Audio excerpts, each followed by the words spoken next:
So, mga kabakal, pinasyalan ko ulit yung tanim ko dito sa bundok na palay. Ito, may mga tanim na gabi si kumpare. Naniman niya dito sa gilid. Yan, nag-uumpiyasan silang mamunga. Yan, pa isa-isa. May lumalabas ng bunga.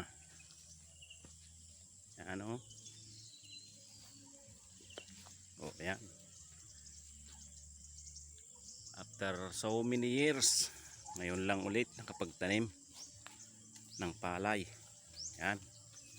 Mumunga na sila oh. Yan oh. Itong mga November ito, pwede na anihin. Yan. May pa isa-isa nang lumalabas dito sa pinakababa. Sa may tabi ng kalsada. Pasyalan ko pa yung mga nandun na 3 bukid. Ito, may bukal na dito oh. Yan, sa may imburnal. Kating ko muna yung 3 doon. Tingnan ko kung namumunga na rin. Kasi magkakasabay naman itong ano, na itanim. Ito. Magandang klima ngayon. Kulimlim. May bukal dito oh.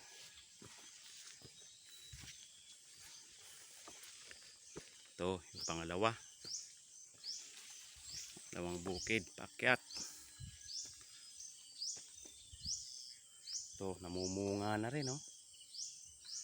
Yan oh. Umpisa na rin silang mamunga.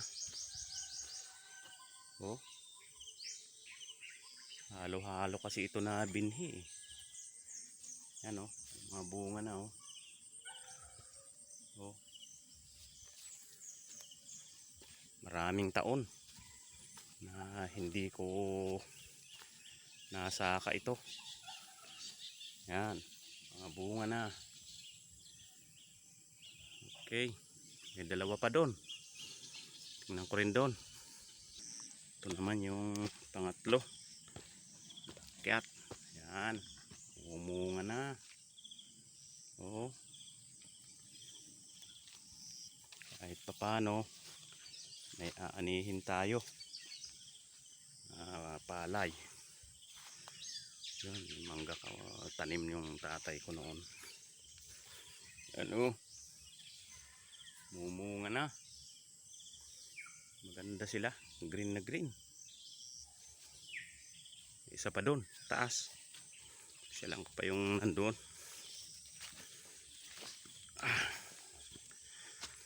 Salamat Panginoon at kapag tanim ulit ng palay. Siguro pag naani ito nasa mahigit 20 kabans din. Oh,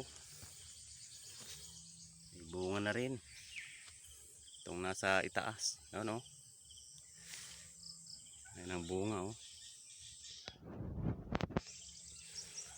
Yan, mumunga na. Oh. Malabas na yung kanilang mga bunga. Ito yung pinakamalawak sa 4. Oh, mga tubig-tubig pa yung mga damo. Yan oh. Oh.